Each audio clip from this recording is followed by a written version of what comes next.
दोस्तों नमस्कार। आज हमारे साथ नरेंद्र पंचोली जी बैठे हैं। आरएसएस से संबंधित है, काफी सालों से आरएसएस के साथ काम किया है। फिर तरुण भारत इसके सीईओ थे और आरएसएस के अंदर की बातें जानते हैं। बहुत से लिंक हैं इनके आरएसएस के लोगों से, बीजेपी के लिंक से। तो आज इनसे बात करेंगे मोहन भागवत की। क्यों मोहन भागवत बार बार उल्टी सीधी स्टेटमेंट देते हैं, क्यों हिंदुओं का दिल दुखाते हैं, क्यों हिंदुओं पे अटैक करते हैं, और क्यों इनका क्या मुस्लिम प्रेम है, क्या रीजन है, और आरएसएस किस तरीके से बीजेपी को नुकसान पहुंचाती है। कई बार नुकसान पहुंचाया है। दिल्ली का जो इलेक्शन था 2020 का, जब केजरीवाल जीता था तब भी आरएसएस ने कोई काम नहीं किया। फिर जब पिछली बार इलेक्शन हुए थे मध्य प्रदेश में, महाराष्ट्र के अंदर, तो भी इन्होंने बीजेपी को सपोर्ट नहीं किया। और जो लास्ट इलेक्शन हुए थे पार्लियामेंट के, वहां पे भी आरएसएस स्पेशली मोहन भागवत की वजह से उन्होंने बीजेपी को ढंग से सपोर्ट नहीं किया और बीजेपी इन पे डिपेंडेंट थी, जिसके बीजेपी को बहुत नुकसान हुआ। फिर जब प्राण प्रतिष्ठा हुई तो पीएम मोदी इनको ले गए थे राम मंदिर में और इनको साथ बिठाया, इनको इंपॉर्टेंस दी, सब कुछ दिया, लेकिन फिर भी ये कभी ना कभी कोई ना कोई स्टेटमेंट दे देते। एक बार बिहार के इलेक्शन होने से तब भी मोहन भागवत ने उल्टी सीधी स्टेटमेंट दे दी, जिससे बीजेपी को नुकसान हुआ, क्योंकि ये फायदा नहीं कर सकते, नुकसान कर सकते हैं, ये तो है। और अभी इन्होंने जो रिसेंट स्टेटमेंट दी है कि हर एक हिंदू यहाँ पे लीडर बनना चाहता है, जो यहाँ पे इशू उठाता है मंदिरों का। हमारे यहाँ पे 40,000 टेम्पल ऐसे हैं जिसपे कब्जा किया हुआ मुस्लिम ने, लेकिन अगर कोई टेम्पल को निकालने की बात की जाती है, खुदाई की जाती है, तो भी मोहन भागवत साहब को बड़ी प्रॉब्लम हो जाती है। और आज इसी पे बात करने के लिए, क्योंकि आपसे ज्यादा पंचोली जी कोई अच्छी बात नहीं कर पाएगा मोहन भागवत के बारे में, क्योंकि आप अंदर से इनको जानते हो। आप आरएसएस के जो अखबार है उनके साथ जुड़े रहे हैं, बहुत से आपके लिंक्स हैं इन चीजों के ऊपर, आरएसएस के लोगों से लिंक है, क्या लोग सोचते हैं आरएसएस के। तो पंचोली जी आप बताइए कि आपको क्या लगता है कि मोहन भागवत क्यों ऐसे स्टेटमेंट देते हैं, उसका क्या इम्पैक्ट पड़ता है। जय श्री राम, जय भारत। देखिए, मोहन भागवत का जो है, ये 2009 में सरसंघ चालक बने थे आरएसएस के। तब से इनको हो गए हैं 15 साल। ये अभी भी 2009 वाले एरा में ही जी रहे हैं, जब बीजेपी की सरकार नहीं बनी थी। वाजपेयी जी हार गए थे और 5 साल का टेन्योर कांग्रेस यूपीए का पूरा हो गया था, और उसके बाद ही बने थे। इसके पहले के सुदर्शन थे, उनकी और वाजपेयी जी की नहीं बनती थी। आरएसएस का ये है कि एक हमारे दरवाजे पर आकर जो भी बीजेपी का प्रमुख बनता है, राज्य का प्रमुख हो या राष्ट्र का प्रमुख हो, आके सलाम ठोकना चाहिए। बीजेपी में वाजपेयी जी की पर्सनालिटी इतनी बड़ी थी कि पार्टी से बड़ा उनका व्यक्तित्व था। आरएसएस ने पूरा जोर लगाया था कि सुब्रमण्यम स्वामी को फाइनेंस मिनिस्टर बनाया जाए, पूरा प्रेशर लगाया था। तो वाजपेयी जी अड़ गए थे कि अगर ये फाइनेंस मिनिस्टर इसको बनवाया तो मैं प्राइम मिनिस्टर नहीं बनूंगा। तो वाजपेयी जी के नाम पर ही सारा बीजेपी का कुनबा इकट्ठा था। तो हार मान के सुब्रमण्यम स्वामी को बाहर करना पड़ा। तब से सुब्रमण्यम स्वामी के मन में काफी आकांक्षा रही, आरएसएस से जुड़े रहे, कोशिश करते रहे, पर वो सफल नहीं हो पाए। अब संघ का ये है सर, ये मोहन भागवत के पिताजी के साथ नरेंद्र मोदी जी का काफी अच्छा रहा है संबंध। इनके घर आना जाना रहा है, पारिवारिक संबंध रहे हैं। पर संघ का आप देख लीजिए, जितने बने हैं, एक रज्जू भैया को छोड़ दें और के सुदर्शन जी को छोड़ दें, तो अधिकतर महाराष्ट्र से ही संघ प्रमुख बने हैं। जितने बने हैं सब संघ प्रमुख महाराष्ट्र से बने हैं। तो महाराष्ट्र का वर्चस्व वो हर जगह चाहते हैं। संघ का वर्चस्व सब जगह होना चाहिए। 2013 के चुनाव में, मतलब 2012-13 में, जब ये गडकरी आपका भारतीय जनता पार्टी के अध्यक्ष थे, तब वो मोदी के सख्त खिलाफ थे। उनका कुछ विपक्षी नेताओं के साथ बातचीत हुई थी। उन्होंने कहा था मोदी को मैं प्रचार कमेटी का अध्यक्ष नहीं बनने दूंगा और प्रधानमंत्री का उम्मीदवार नहीं बनने दूंगा। पर दुर्भाग्य से वो उनके जो संस्थान चला रहे थे उसमें आईटी का कुछ गड़बड़ घोटाला निकला, उनको पद से इस्तीफा देना पड़ा। और पूर्ति करके था उनका, एक पूर्ति करके पूरी चेन चलाते हैं कंज्यूमर स्टोर्स की, और इनके शुगर फैक्ट्रीज और काफी इनका व्यापार है। बेसिकली व्यापारी हैं गडकरी, राजनेता का में मास लीडर बिल्कुल नहीं है, व्यापारी हैं। तो इनकी पूर्ति करके एक संस्था है, उस पर आरोप लगे थे आईटी में घोटाले के, तो इनको रिजाइन करना पड़ा और राजनाथ सिंह फिर बीजेपी के अध्यक्ष बने थे। राजनाथ सिंह ने जब राजस्थान गए थे तो वहां पर एक सभा की, उस सभा में मोदी मोदी के नारे लगे। राजनाथ सिंह को बोलने नहीं दिया गया और सिर्फ मोदी मोदी के नारे लगे। उसके बाद जब इनकी कमेटी की, कोर कमेटी की बैठक हुई और ये तय हुआ कि भाई प्रधानमंत्री की पद का उम्मीदवार किसे बनाया जाए, तो कई नाम उठे। तो राजनाथ सिंह ने कहा कि अगर नरेंद्र मोदी को नहीं बनाया गया तो कार्यकर्ता मुझे मार डालेंगे। उस समय कार्यकर्ताओं का प्रेशर था। आरएसएस का तो कतई नहीं चाहती थी कि नरेंद्र मोदी प्रधानमंत्री पद के उम्मीदवार बने। नितिन गडकरी कतई नहीं चाहते थे। नितिन गडकरी के खुद का अपना एम्बिशन था कि वो प्रधानमंत्री पद के उम्मीदवार बने। वो संभव नहीं हो पाया। देखिए, मैं आपको यहाँ पे रोक रहा हूँ एक बात कि गडकरी तो अपने आप को वैसे भी प्रेजेंट किया था प्राइम मिनिस्टर कैंडिडेट 2018 में, लेकिन जब कोई सपोर्ट नहीं मिली तो पीछे हट गए। खैर, जहां तक गडकरी की बात करते हैं वो करेंगे अलग से बात कि गडकरी के बारे में और साथ में सुब्रमण्यम स्वामी के बारे में किस टाइम पे और कब कब उन्होंने बीजेपी को धोखा दिया। लेकिन आज हम यहाँ बात करते हैं आकर के मोहन भागवत की, जो उन्होंने रिसेंटली स्टेटमेंट दी है जिसके अंदर उन्होंने कहा कि हिंदुओं को मंदिरों का इशू नहीं उठाना चाहिए, मंदिर मस्जिद का इशू नहीं उठाना चाहिए।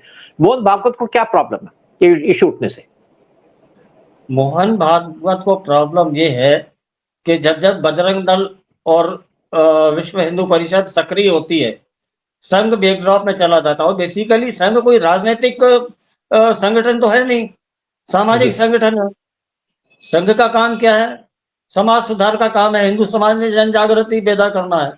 और जन जागृति पैदा कैसे करते हैं? आपके यहाँ आएंगे, भाषण देते हैं, ऐसा होना चाहिए, वैसा होना चाहिए, उसके बाद कुछ करना हो तो उन्होंने कहा आप आगे याद करिए। और विश्व हिंदू परिषद और बजरंग दल ये है कि लठ लेके मैदान में उतर आते हैं। यहाँ ये डिफरेंस है। तो जब जब विश्व हिंदू परिषद और बजरंग दल एक्टिव होते हैं, संघ बैकड्रॉप में चला जाता है, संघ की पूछ परख कम हो जाती। राम मंदिर के आंदोलन में देख लीजिए आप, अशोक सिंघल विश्व हिंदू परिषद की तरफ से सक्रिय थे। अगर सही मायने में किसी को श्रेय दिया जा सकता है राम मंदिर आंदोलन को जीवित रखने का, तो अशोक सिंघल जी को दिया जा सकता है। बिल्कुल, उसमें संघ का कहीं कोई योगदान नहीं था कि संघ ने उसको जीवित रखा हो, घर घर जाके कुछ किया हो। संघ का उस समय सिर्फ एक योगदान था, उन्होंने घर घर जाकर लोगों से ये कहा था कि भाई आप अपने घर से जितना राशन पानी का सामान दे सकते हैं, कोई लड्डू बनाकर दे दे, कोई पूड़ियां बनाकर दे दे, ऐसा कि जो खराब ना हो, वो सामान कलेक्ट करके कार सेवकों के लिए उन्होंने पहुंचाया था। मैं उस समय गुजरात में था और ये हर घर इन्होंने ये काम किया था संघ ने। तो संघ ने सिर्फ ये है कि फीडबैक का काम करता है, पीछे से काम करता है, सामने तो विश्व हिंदू परिषद और बजरंग दल रहते हैं। नहीं, लेकिन ठीक बात है, चलो आप पीछे से काम करते हो, लेकिन आपको क्या प्रॉब्लम है अगर यहाँ पे जैसे राम मंदिर बन गया? मैं एक प्रोग्राम में देख रहा था, वहां पे आरएसएस के कुछ लोग आए, कोई सीनियर आदमी थे, बात कर रहे थे, कहते अब तो राम मंदिर बन गया, अब राम राज्य बनाएंगे। तो मेरी एक से बात हुई, मैंने कहा यार क्या बात करते हैं, राम राज्य कैसे बन जाएगा? जब यहाँ राहुल गांधी बैठा है, जब अखिलेश यादव बैठा है, जब यहाँ पे आप मुसलमान बैठे हैं जो हिंदुओं को पसंद नहीं करते, राम राज्य बनाएंगे? आप हिंदुओं को बचाने की बात करो, हिंदू को आगे ले जाने की बात करो। और जिस तरीके से अब मोहन भागवत ने स्टेटमेंट दे दी है यहाँ पे हिंदुओं के खिलाफ, ये तो मैं ही कहूंगा हिंदुओं के खिलाफ है, क्योंकि इनको दर्द हो रहा है कि यहाँ पे मस्जिद निकल के हिंदू टेंपल क्यों निकल रहा है। उसपे वो कहते हैं हर एक आदमी लीडर बनना चाहता है। क्या मोहन भागवत लीडर नहीं बनना चाहते? मोहन भागवत भी लीडर बनना चाहते हैं। Mohan Bhagwat national advisory council जिस तरह बनी थी यूपीए ने, वो चाहते हैं कि उस तरह की एक काउंसिल बने जिसमें वो भी रहें और उनके इशारों पे सारे कामकाज हों। और नरेंद्र मोदी का ये है कि वो अगले पल क्या करेंगे, दाएं हाथ को पता नहीं होता कि बायां हाथ क्या करने वाला है। बिल्कुल, इनकी कोई सुनता है नहीं भागवत जी की। तो बीच बीच में जैसे आपने बताया था कि बिहार चुनाव में इन्होंने स्टेटमेंट दे दिया कि आरक्षण खत्म होना चाहिए, तो बिहार में इन्होंने बीजेपी को हरवाने बहुत नुकसान पहुंचवाया। महाराष्ट्र में इन्होंने मराठा आंदोलन को शरद पवार के माध्यम से ऊपर उठवाया था और उसमें शिंदे जी का हाथ था। उत्तम राव पाटिल करके एक है, वो शिंदे के खास आदमी थे और वो जो जांगड़े था, जो आंदोलन का प्रणेता था मराठा आरक्षण का, वो शिंदे का ही आदमी था खास। तो आरएसएस कहीं ना कहीं मोदी को डाउन करने के लिए किसी ना किसी तरह से प्रयास करते रहते हैं। आरएसएस का ये कहना है कि वहां ऊपर आप बीजेपी का कोई व्यक्ति बैठे, हमें उससे तकलीफ नहीं है, पर जो हुक्म मेरे आका, हुक्म हमारा चलेगा और आप उसको मानोगे। यहाँ ये सब हो नहीं पाता, ना वाजपेयी के टाइम में हो पाया, ना यहाँ हो पाया। लेकिन आप महाराष्ट्र में देखिए ना, इन्होंने सोचा। हाँ, लेकिन देखिए वाजपेयी के टाइम में, वाजपेयी की जब गवर्नमेंट गिराई उसके अंदर तो सुब्रमण्य स्वामी का बड़ा हाथ था। और उस टाइम पे जब इलेक्शन हुए थे, जब उनका टेन्योर पूरा हो गया था 5 साल का 2004 में, तो आरएसएस उनको सपोर्ट नहीं किया, ये हिस्सा मांगती है अपने पावर के अंदर। और आज जिस तरीके से मोहन भागवत बार बार उठ करके स्टेटमेंट देते हैं, तो बीजेपी आप किसको नुकसान पहुंचा रहे हो? हिंदुओं को। अगर यहाँ पे कांग्रेस आ गई तो आपके तो सारा बोरिया बिस्तरा बंद हो जाएगा। आपकी आज बिल्डिंग बना दी बीजेपी के टाइम में, लेकिन बोरिया बिस्तरा सारा बंद हो जाएगा। आप हिंदुओं की सोचते हो क्या? अब देखिए मैं आपको एक और बात बताऊं कि जब यहाँ पे पार्टीशन हुआ था तो उस टाइम पे मुस्लिम लीग थी जो सपोर्ट करती थी मुस्लिम को, हिंदू सोच रहे थे कांग्रेस सपोर्ट करके, कांग्रेस ने कभी सपोर्ट नहीं किया उनको, तो हिंदू पिसते रहे। अब जब बीजेपी आई है तो पता चला कि यहाँ पे तो बड़ा महाकाल मचा हुआ था हिंदुओं के खिलाफ, सब चीजें बाहर आ रही हैं। अब जो स्वामी जितेंद्र सरस्वती हैं, उन्होंने कहा टेम्पल स्ट्रक्चर 56 नई साइट्स पे निकले हैं, और भागवत उस पर कमेंट नहीं दे रहे। उनको दिक्कत ये हो रही है कि जगह क्यों निकल रही है, क्यों उनको लगता है कि इससे मुस्लिम को टारगेट किया जाए। फिर कहते हैं यहाँ पे तो बड़े हारमोनी से रहते थे हिंदू और मुस्लिम। किस टाइप की हारमोनी? हमारी यात्रा पे पत्थर मारना ये हारमोनी है? तो इस पे क्या कहेंगे आप? कैसे मोहन भागवत को काउंटर किया जाए? देखिए, मोहन भागवत कोई हिंदुओं के नेता नहीं है, हिंदू कोई उनको नेता मानते नहीं है। शंकराचार्य आपका स्वामी रामभद्राचार्य साफ साफ कह चुके हैं कि मोहन भागवत को कोई हक नहीं है। मोहन भागवत हमें आदेश देने की स्थिति में नहीं है, आदेश हम देते हैं, संत लोग आदेश देते हैं। मोहन भागवत का तो कोई हैसियत ही नहीं है। और मोहन भागवत का संघ के अंदर से विरोध हुआ इस स्टेटमेंट का। अभी जो लेटेस्ट ऑर्गेनाइजर का अंक आया है उसको पढ़ लें।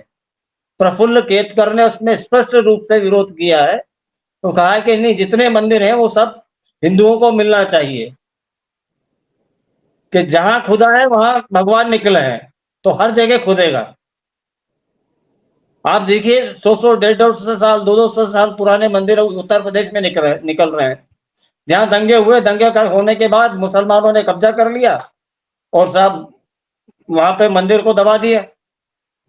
सबसे बड़ा तो सर हिंदुओं के साथ प्रॉब्लम ये है कि हिंदू खुद इतना डरपोक है कि वो हमेशा सोचता है कि पहले आप आगे बढ़े तो फिर मैं आपके पीछे चलूं। आपको एक दरभंगा का उदाहरण मैं देना चाहता हूं।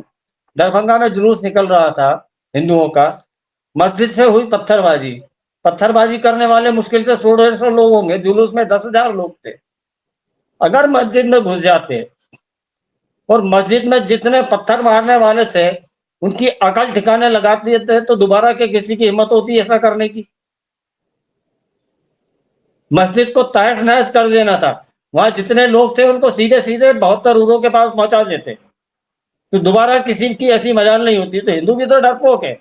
10,000 लोगों पे 100 मुसलमान काबू कर लेते हैं, तो आप लड़ोगे कैसे मुसलमानों से? और ऐसे में फिर भागवत जैसे नेता जो इस तरह के बेवकूफाना स्टेटमेंट दे देते हैं, ये तो पूरे हिंदू समाज को नुकसान पहुंचाने का काम कर रहे हैं। भाई हमारे पुरखों ने अपने लाखों, मतलब पुरखों ने हमारी जान दे दी, सैकड़ों वर्षों से अपने मंदिरों की रक्षा करने के लिए प्राण देते रहे। हम उनके वो प्राणों की आहुति भूल जाए, उनका बलिदान भूल जाए, मुसलमानों को सौंप दें सारा? ये तो यही चाहते हैं कि भाई राम मंदिर बन गया, बैठ जाओ चुपचाप। देखिए यार, हम कहते चलो कहते बड़ी सद्भावना से रहते थे। कब सद्भावना थी आपस में? पार्टीशन के टाइम में पाकिस्तान से 2 ट्रेनें काट के आई, 3 आ गई, कोई एक्शन नहीं हुआ। जब हिंदुओं ने एक ट्रेन को काट के भेजा तो बंद हो गई। देखिए ये जो मुसलमान है ना, आपको बताऊं, इनको ये एक मारे तो इनको 2 मारो, 2 मार के फिर 2 और मारो, फिर गिरो कि हमने 1 मारा। और उसके बाद आप देखिए, मैं जामा मस्जिद की बात करता हूँ दिल्ली के, यहाँ पे हर एक जुम्मे के दिन, फ्राइडे के दिन जब वहां पे नमाज होती थी तो उसके बाद जितने मुसलमान इकट्ठे होते थे, आते थे, हिंदुओं की दुकानों पे अटैक करते थे, लूट लेते थे। पुलिस बहुत कम थी, उनको डील नहीं कर पाती थी। उस टाइम पे आरएसएस के लोग खड़े होते थे डंडा लेकर, और मुसलमानों को आरएसएस से डर लगता था क्योंकि उनके पास डंडा था। लेकिन अब जिस तरीके का माहौल बना रही है आरएसएस, जिस तरीके से अपने आप को प्रेजेंट कर रही है, स्पेशली मोहन भागवत के टाइम में। और वैसे एक बात है कि मोहन भागवत तो गडकरी को चाहते थे कि वो पीएम बने, तो क्यों बनाना चाहते, क्यों चाहते कमजोर कंट्री बने, क्यों हिंदू कमजोर हो, और फिर मुसलमानों को क्यों सपोर्ट करते हैं, क्या मिल जाएगा इनको मुसलमानों से। इनका माइनॉरिटी सेल भी है, मैं देखें कई माइनॉरिटी सेल के लोग वो बेसिकली टोटली एंटी हिंदू है। हाँ, सामने से अच्छी बात करते हैं, और वैसे भी मुसलमानों के मुंह में कई बार मिठास तो अच्छी होती है जब आते हैं, और जब इकट्ठे होते हैं तभी हिंदुओं को मारते हैं। हिंदू इकट्ठे नहीं होते। मैं किसी का वीडियो देख रहा था, उसने कहा जी सब हिंदू के पास तलवार होनी चाहिए, औजार होने चाहिए। लेकिन हम आज भरोसा करते हैं आरएसएस पे, और वही हमको धोखा देती है, स्पेशली मोहन भागवत के टाइम में। मोहन भागवत जो जिस तरीके से बिहेव करते हैं। सर मोहन भागवत को बाइज्जत रिटायर हो जाना चाहिए। अब वो बुढ़ा गए हैं, सठिया गए हैं, उनका दिमाग सठियारी काम नहीं कर रहा। काम देखिए, आदमी जब सेल्फिश होता है तो काम नहीं करता। अगर आदमी जिस भी एज का हो, अगर वो सेल्फिश नहीं है तो सब ठीक है। अगर आपने सोचा है कि आप आरएसएस के चीफ बने हुए हैं, आप हिंदुओं की बात कीजिए तो आपकी इज्जत होगी। लेकिन आप चीफ बन करके आप हिंदुओं को गालियां देते हो, किसको प्रोटेक्शन दे रहे हो? क्या मुसलमान तुम्हारे सगे हैं? एक आपने तो जैसे कहा था कि क्या एक भी मुसलमान इनको वोट देता है इनके कहने पे? लगता है आपको मुसलमान वोट देंगे मोहन भागवत के कहने पे? इनका तो जो माइनॉरिटी सेल है वो बस बड़ी मुस्लिम की बड़ी प्रेस करता है, उनको बड़ा सपोर्ट करता है। कोविड के टाइम में भी सारा जो काम किया आरएसएस ने वो मुस्लिम अपीसमेंट का था।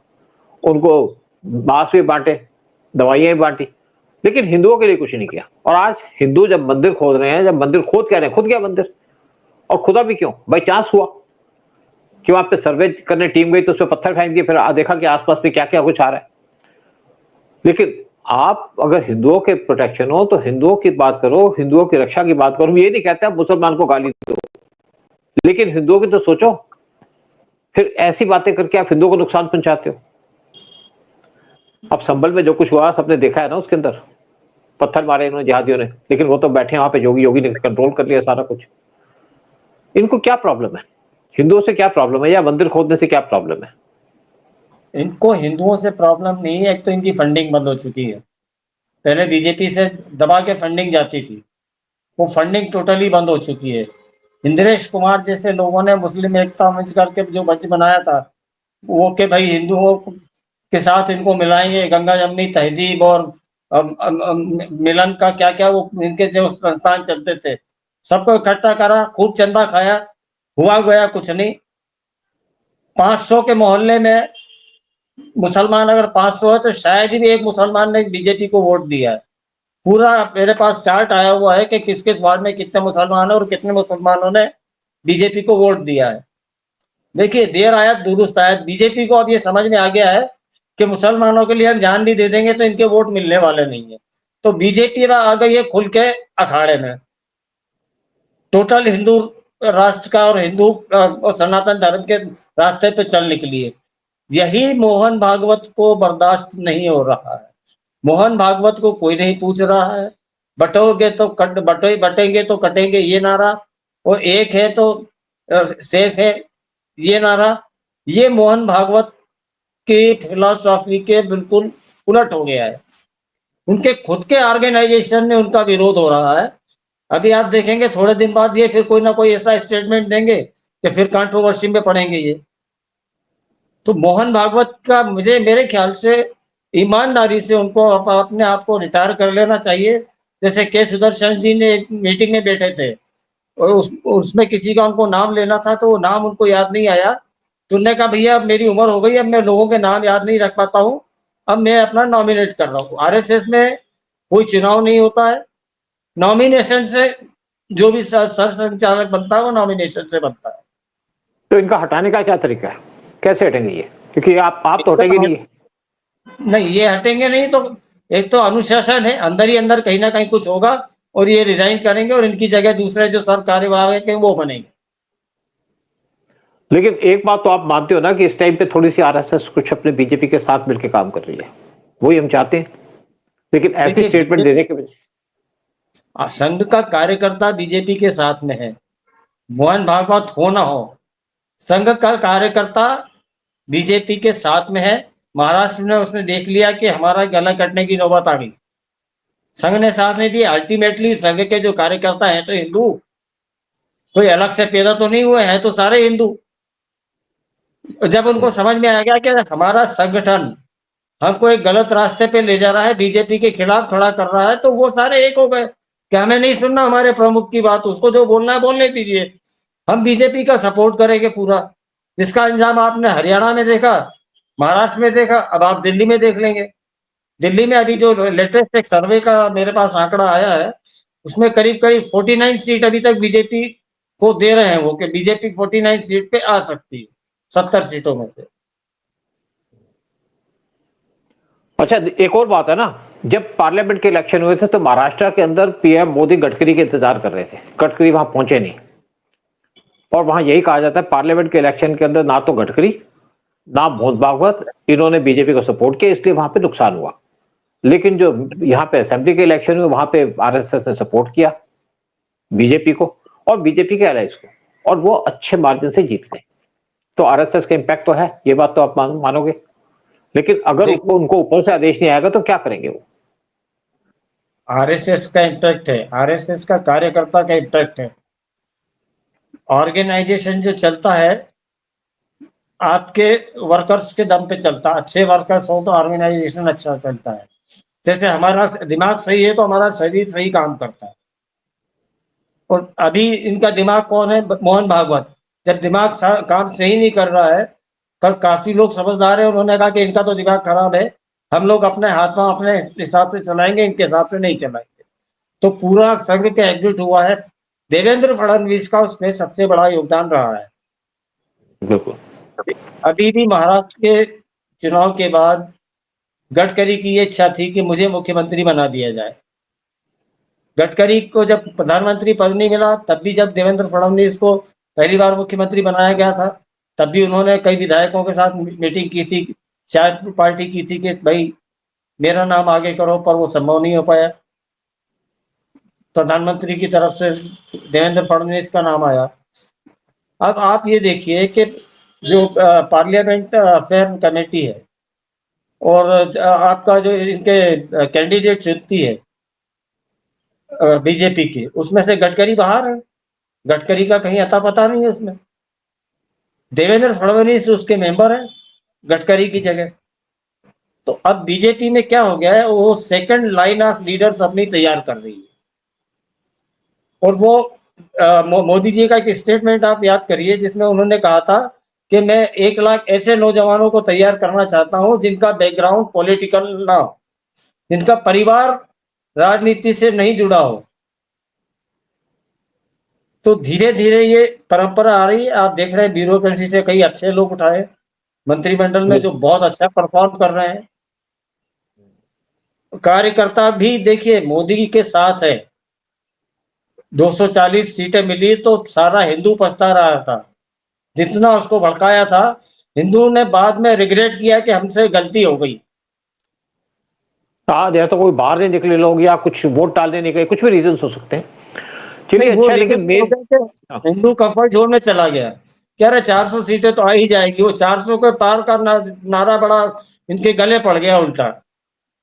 बिल्कुल नहीं, यही बात हुई थी जब अटल बिहारी वाजपेयी थे, शाइनिंग इंडिया, और अब भी 400 को लेकर के हिंदू बड़े आप इजी मोड में आ गए। चलो फिर बात करेंगे, लेकिन ये है कि फिर भी मोहन भागवत पे बात करते रहेंगे। जब भी आपका मौका मिले आप आइएगा, मोहन भागवत पे बात करेंगे, सुब्रमण्यम स्वामी पे बात करेंगे और गडकरी पे, क्योंकि इस टाइम पे सुब्रमण्यम स्वामी तो बाहर हो ही चुके हैं, तो राज्यसभा की वो सीट नहीं मिली, मोदी ने दी नहीं उनको। देख रहा था पीएम मोदी जब इलेक्ट हुए थे और उस टाइम पे अपनी जब कैबिनेट बना रहे थे, जितने कैबिनेट के जाए थे वो राजनाथ सिंह को नमस्ते कर रहे थे, अमित शाह को कर रहे थे, लेकिन गडकरी को बहुत से लोगों ने नमस्ते तक नहीं किया, विश तक नहीं किया, और गडकरी खड़े भी नहीं हुए। जैसे राजनाथ सिंह खड़े हो जाते थे, अमित शाह खड़े हो जाते, गडकरी खड़े तक नहीं होते थे, कटसी नहीं उनमें। लेकिन अब यही उम्मीद करेंगे कि आरएसएस के सिर से मोहन भागवत का नाम हट जाए और मोहन भागवत इज्जत से गद्दी छोड़ दें और संन्यास ले लें, तो मुझे लगता है कि देश के लिए अच्छा होगा, बीजेपी के लिए अच्छा होगा, आरएसएस के लिए अच्छा होगा। बहुत बहुत शुक्रिया पंचोली जी आपका आने का। जय हिंद, जय भारत।